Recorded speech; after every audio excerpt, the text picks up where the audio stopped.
Quero convidar a igreja a abrir a palavra do Senhor no Evangelho de João, capítulo de número 13, para nós fazermos a leitura do versículo 1 ao 11.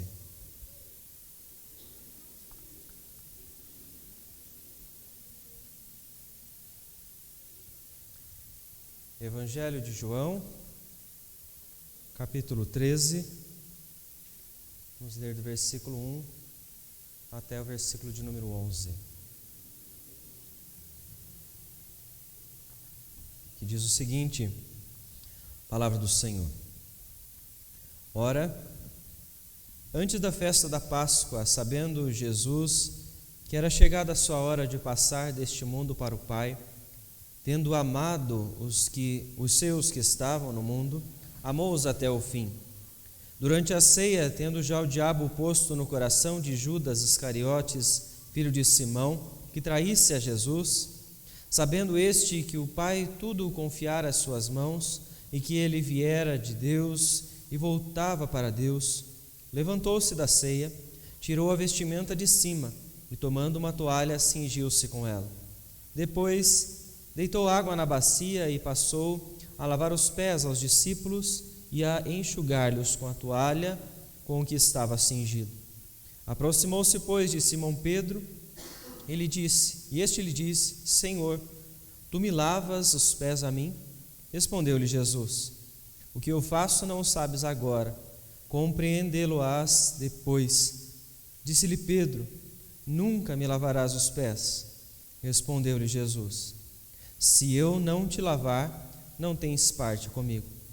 Então Pedro lhe pediu, Senhor, não somente os pés, mas também as mãos e a cabeça. Declarou-lhe Jesus, quem já se banhou, não necessita de lavar senão os pés. Quanto ao mais, está todo limpo. Ora, vós estáis limpos, mas não todos.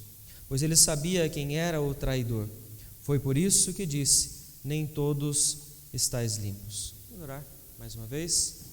Querido Deus, em nome de Jesus, perante a Tua palavra, mais uma vez esta noite, agradecemos ao Senhor. Temos liberdade de nos reunirmos para cultuar ao Senhor, para ouvir a Tua voz pela Tua palavra e entender como devemos viver de maneira que seja agradável a Ti, Senhor. Pedimos que ilumine as nossas mentes nesta noite, neste instante, para podermos entender a Tua palavra. Para que saiamos da Tua casa compreendendo com clareza, com profundidade, aquilo que o Senhor, ó Deus, tem a nos ensinar. Aquilo que o Senhor, ó Deus, tem para nos mostrar do que nós estamos vivendo, o que nós estamos fazendo com este presente que o Senhor tem nos dado, que chamamos de vida, ó Pai. Direciona, Pai, todo este momento, para que tudo, ó Deus, seja feito e dito para a glória do Teu santo nome. Em nome de Jesus que nós oramos e já agradecemos. Amém, Senhor Deus. Irmãos, a palavra do Senhor no Evangelho de João, neste capítulo em especial, ela traz para nós um momento diferente dos demais em todas as narrativas, porque nós podemos ver então que o Evangelho de João, ele sempre traz um grande evento e então o Senhor Jesus surge com um grande discurso para ensinar aos seus discípulos e a todos que estavam acompanhando o porquê daquilo ou o para quê, aproveitando certas circunstâncias. Quando nós observamos o capítulo de número 6 do Evangelho de João, para nós podermos entender, ele inicia com a multiplicação dos pães e peixes, um grande evento, um momento onde o Senhor Jesus então se compadece daqueles que estão junto dele, que estão o seguindo.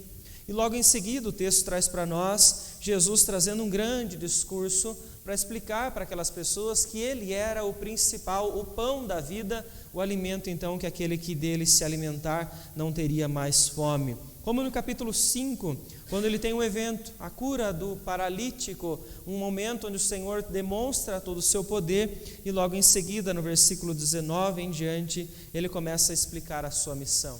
O Evangelho de João, ele tem então essa estrutura, mas quando chegamos ao capítulo de número 13, essa estrutura se inverte, porque o evento maior ele virá depois, e o discurso começa no capítulo 13. Ele vai do capítulo 13 até o 17, com o grande discurso final de despedida do Senhor Jesus, pois logo no 18 você vai encontrar esse grande evento, que é o momento da sua crucificação e da sua morte e então todo aquele instante que nós conhecemos. Quando você começa o versículo de número 1 deste capítulo 13, você vê então que eles estão preparados para um momento, um instante com o Senhor Jesus. O texto diz que antes da festa da Páscoa, sabendo Jesus que era chegada a sua hora de passar deste mundo para o Pai, o texto mostra para nós que Jesus está reunido com os seus discípulos para um momento onde eles vão então se alimentar, como ele vem dizer para nós no versículo 2 e depois vai repetir no versículo de número 4.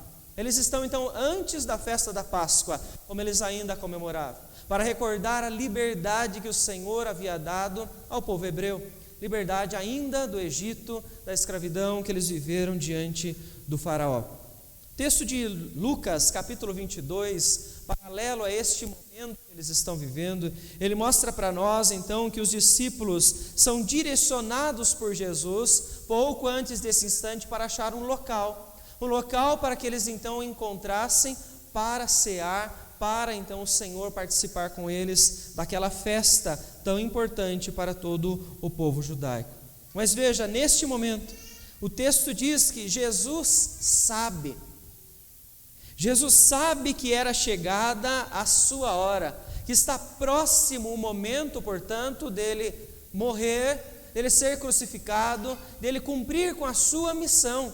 Ele tem consciência, e o texto traz essa clareza para nós, de quem está perante esses discípulos. O próprio Jesus, ele sabe que o seu ministério terreno está para se findar. E o que ele fez ao longo de todo esse tempo, o texto nos mostra, amou aqueles que eram seus. Os seus que estão no mundo, como o próprio texto vem nos dizer. Porque aqueles que são de Cristo, eles não estão à parte deste mundo, mas eles vivem no meio desta geração, eles vivem no meio das outras pessoas. Portanto, nós vemos até que o Senhor Jesus, quando ele continua nesse discurso, você chega no capítulo 17, onde ele vai falar, não os tire do mundo, mas os livre do mal, porque esses que são de Cristo, eles estão neste mundo, e Jesus demonstrou o seu amor por eles até o fim. É o amor revelado pelo Senhor através então do seu único Filho, que ele enviou para pagar um grande preço no lugar daqueles que são seus. Isso tudo com um grande propósito: permitir que os seus discípulos entendessem qual é o caminho que leva eles para a redenção, qual é o caminho que eles deveriam trilhar.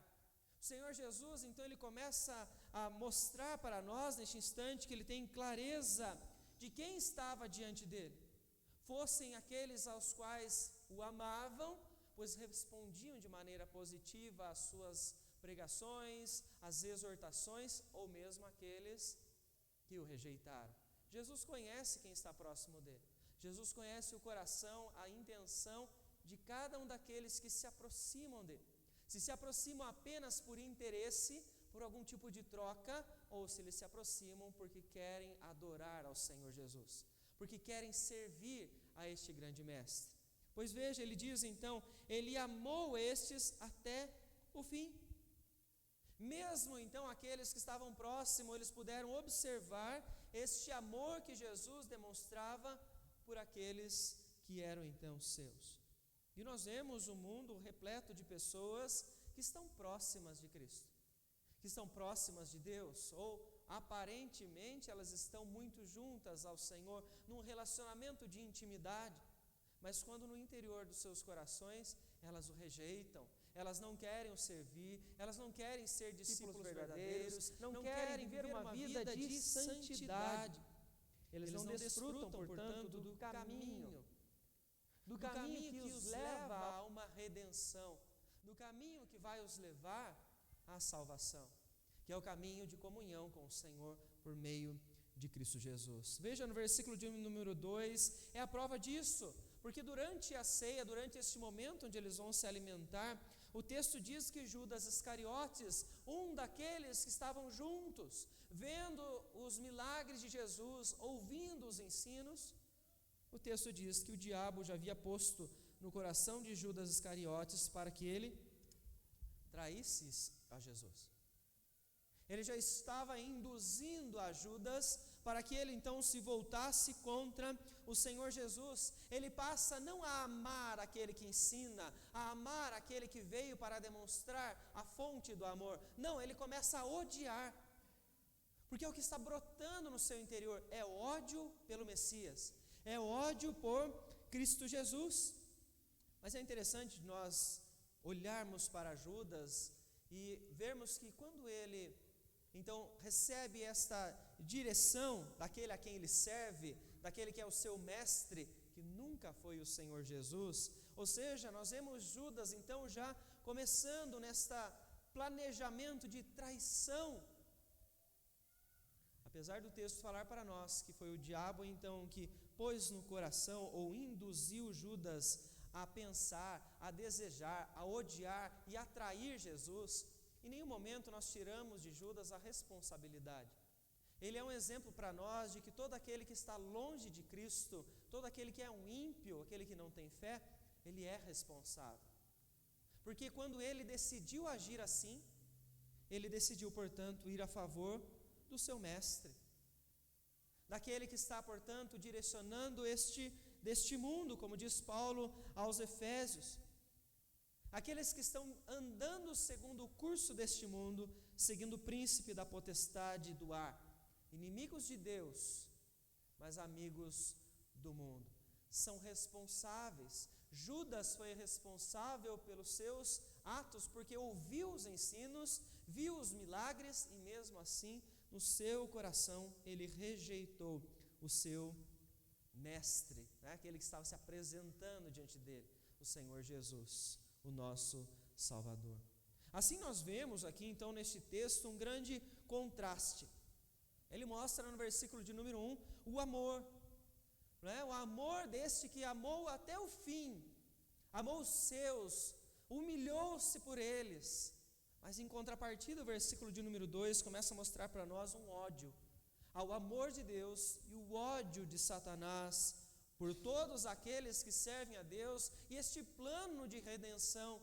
Veja, existe essa briga, este contraste constante existente em todos os grupos, porque Satanás está induzindo, como fez com Judas Iscariotes, todos aqueles que o servem a trair, a errar, a mentir, a enganar, para tentar desconstruir um plano que não está no controle dele, porém ele acha que é capaz de fazer, de desfazer o plano de redenção, o caminho pelo qual o Senhor então trouxe clareza a nós em Cristo Jesus. Mas veja que é durante a ceia, como o versículo 2 começa falando para nós, durante este momento onde eles estão preparados para se alimentar, que o texto mostra no versículo 3, que Jesus já sabe que o Pai confiou a ele uma grande missão. Ele tem noção do porquê ele estava ali, naquele ministério terreno, porque ele estava junto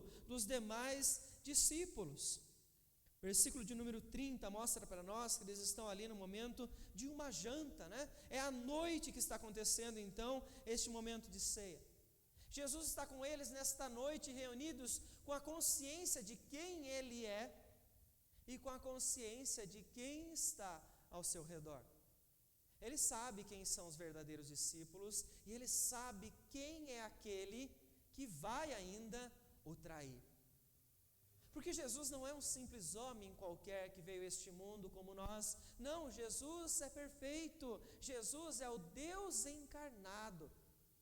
E na sua encarnação, ele demonstrou esse amor para poder então pagar um preço no nosso lugar. Ele tem esta consciência da divindade que ele possui ao longo do seu ministério. Pelo poder, pela onisciência, por tudo o que acontece no ministério de Cristo, você começa a ver, então ele conhece quem está próximo dele. Por mais que as pessoas não falem uma palavra sequer, ele sabe o que passa nos seus corações. Isso nos mostra que Jesus, ele não está caminhando para os momentos finais do seu ministério terreno, como nós falamos até o 17, aqui ele vai fazendo um grande discurso, e depois vai a parte da sua crucificação, da sua morte. Ele não está caminhando para este momento sem saber o que está acontecendo. Ele não está caminhando para esse momento como alguém indefeso, alguém impotente, alguém que não tem noção do que vai acontecer nos próximos dias. Ele sabe. Ele tem a consciência de quem ele é e do que o Pai colocou em suas mãos. Porque o texto no Evangelho de João diz que Jesus se ofereceu voluntariamente. Ele o fez por escolha para promover a salvação dos eleitos.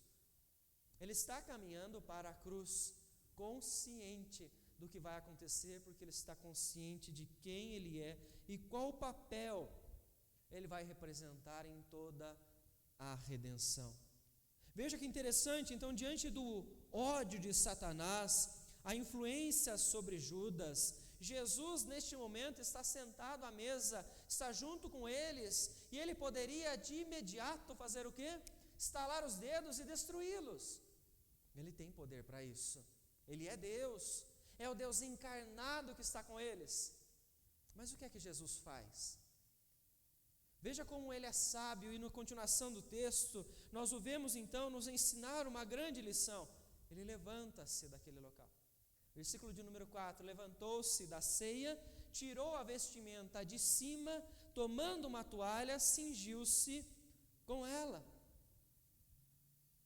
Era comum perante o contexto deles, os viajantes, os visitantes que vão ser hospedados, que vão ser alimentados em qualquer lar, eles receberem próximo deles alguém para limpar-lhe os pés.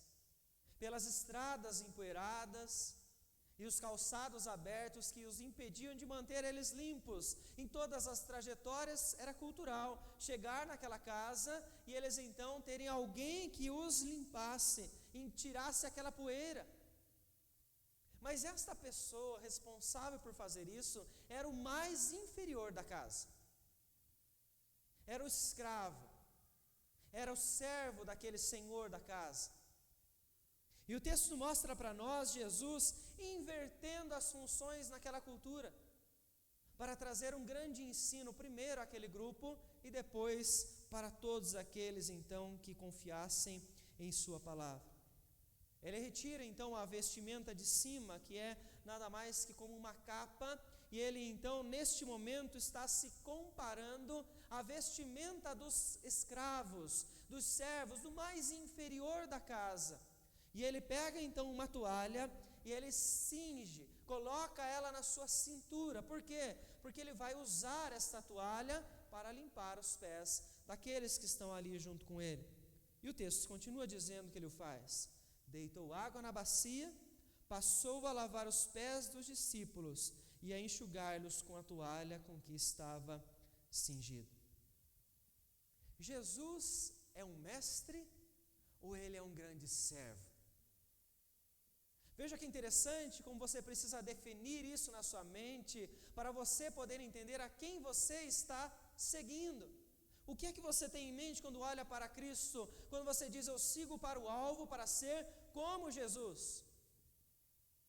Ele neste momento, ele está demonstrando para nós que não se importa com quem está perante ele, mas ele está dando um grande exemplo para todos, porque fosse Pedro, fosse João, ou fosse Judas Iscariotes, o Senhor Jesus naquele momento colocou água na bacia e ele começou a lavar os pés de todos os discípulos que estão ao redor daquela mesa.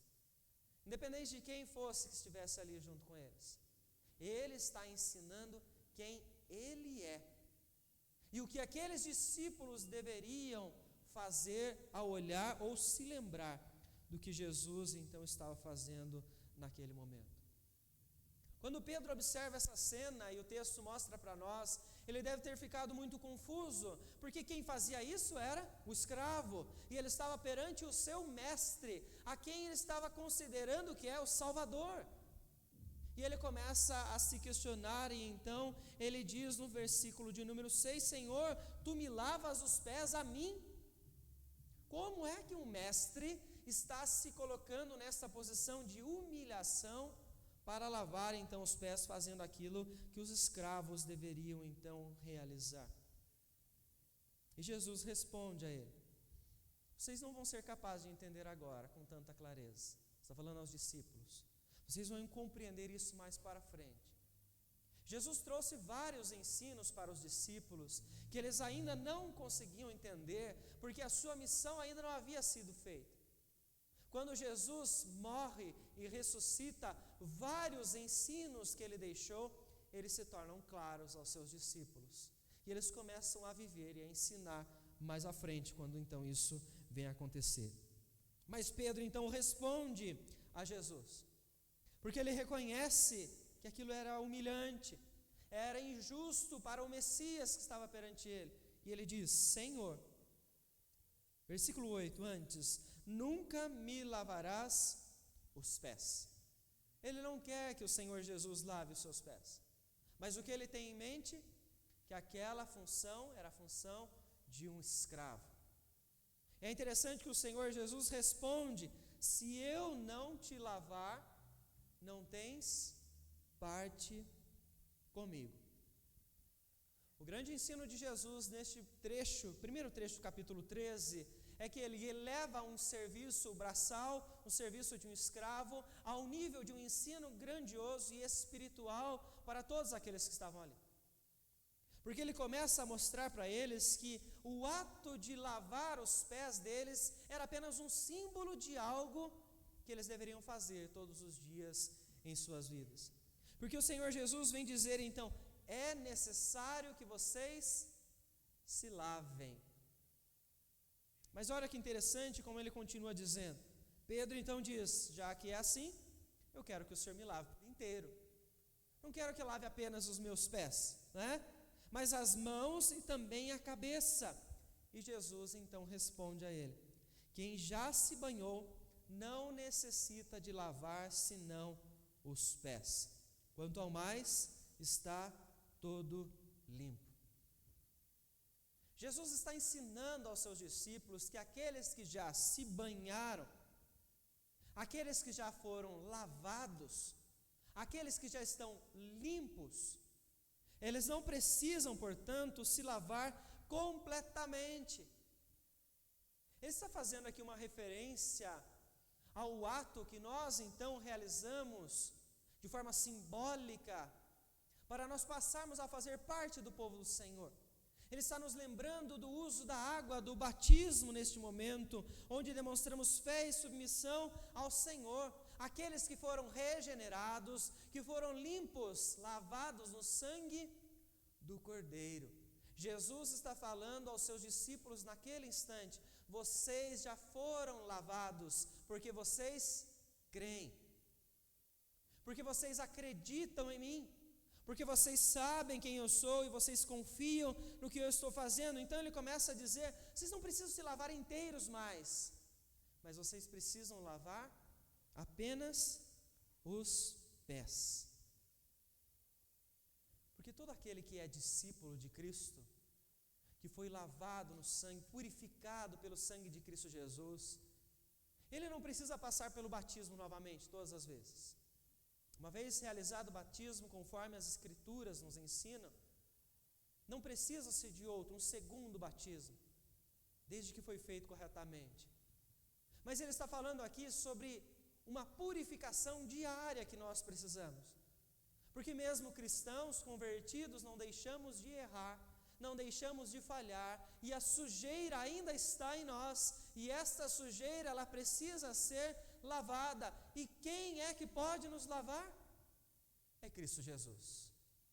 Somente Ele pode lavar os nossos pés, aquilo que diariamente eu preciso buscar ao Senhor em submissão e fé e clamar por misericórdia. É o arrependimento diário que Jesus está ensinando aos seus discípulos que eles precisam, portanto, vivenciar.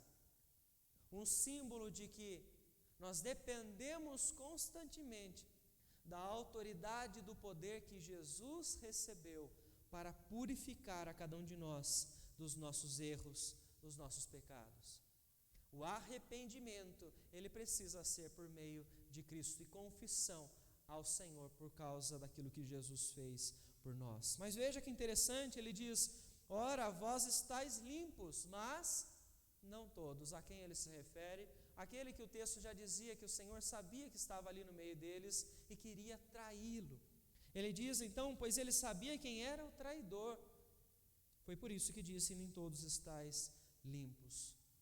Porque os discípulos que estão ao redor de Jesus, por mais que tivessem então demonstrando exteriormente que acreditavam nas suas palavras, o Senhor conhece os seus corações e sabe o que realmente tem na intenção deles ao olhar, ao estar perto, ao falar de algo sobre Jesus, porque Judas aparentava ser um discípulo como os outros, mas ele era um traidor, porque no seu coração ele jamais confiou nas palavras de Cristo Jesus. Isso nos ensina que o simples ato de um ritual de purificação ou símbolo de purificação, ele não limpa os corações.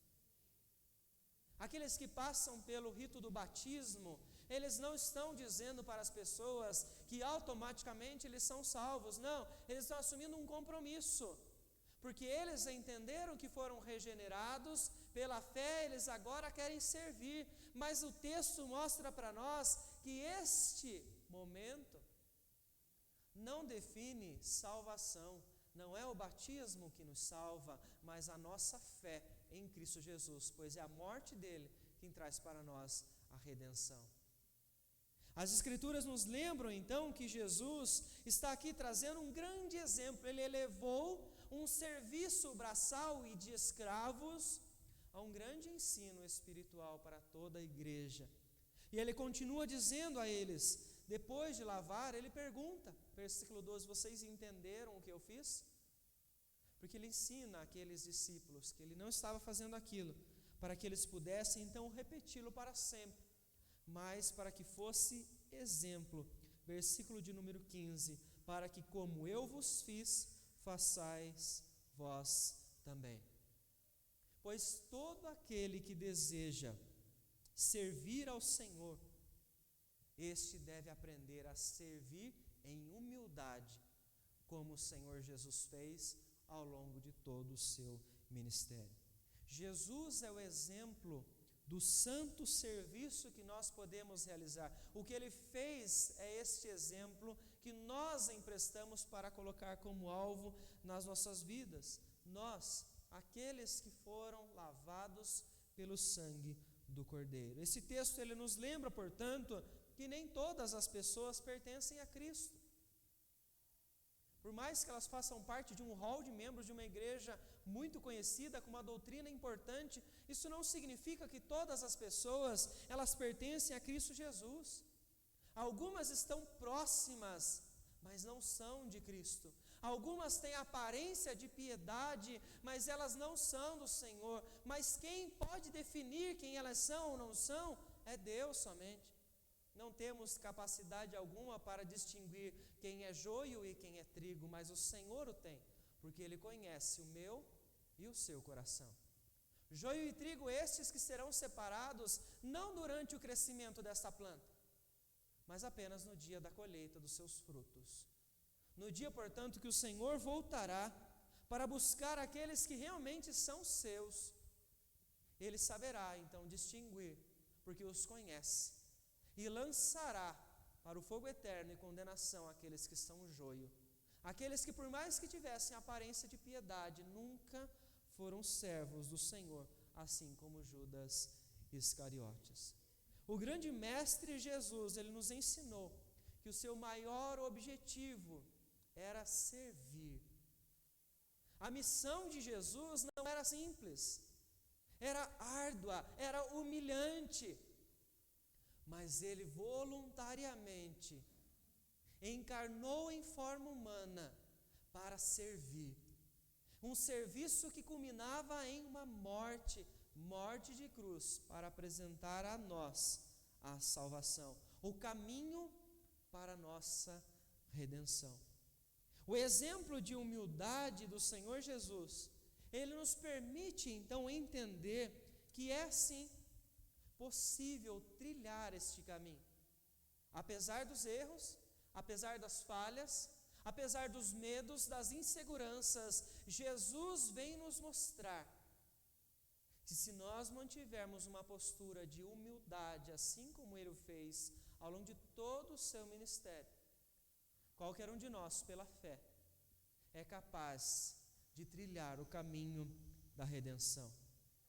Porque o coração do soberbo não é discípulo. O coração daquele que é soberbo nunca será um coração servo. Porque o soberbo não é capaz de reconhecer as suas falhas. Por quê? Ele está tão ocupado em acusar aqueles que estão ao seu redor dos seus erros, que ele não olha para si mesmo, para entender que ele tem dificuldades, que ele tem limitações e que ele precisa, portanto, de um Salvador. Deus concede a salvação e a purificação a todos aqueles que se rendem a Ele pela fé. Eu desejo que o Senhor te abençoe, para que você se renda, a Cristo Jesus, pois somente Ele pode te lavar, somente Ele pode lavar e te levar à redenção, à salvação, dessa grande missão a qual Ele veio a este mundo para cumprir por nós. Feche os seus olhos que eu gostaria de orar com você. Querido Deus, em nome de Jesus, que nós agradecemos ao Senhor mais uma vez pela oportunidade, liberdade, ó Deus, que nós temos de ouvir a Tua palavra, de ouvir a verdade do Senhor, ó Deus, sobre quem nós somos. Confronta o nosso ego, ó Deus. Nós sabemos, ó Deus, que não é agradável saber quem nós somos, soberbos em muitos momentos, mas graças nós damos ao Senhor, porque é clara a Tua palavra, que é necessário nós nos tornarmos humildes para sermos salvos, pois crer no Senhor é preciso ser humilde para fazer. E eu peço ao Senhor, a Deus, que conduza a cada um de nós, a cada coração aqui presente, neste caminho da redenção. Que o Senhor conceda fé, que pela Tua graça haja salvação na Tua casa esta noite. Que é pelo poder do Senhor que isso é possível, não por nós, nem para nós, mas somente por Cristo e para Cristo, ó Pai. É no nome de Jesus, ó Deus, que nós oramos e já agradecemos ao Senhor por saber, ó Deus, que o Senhor nos permite encontrar um caminho, ó Deus, a qual nós temos salvação para as nossas almas. É em nome de Jesus que oramos e agradecemos. Amém, Senhor Deus.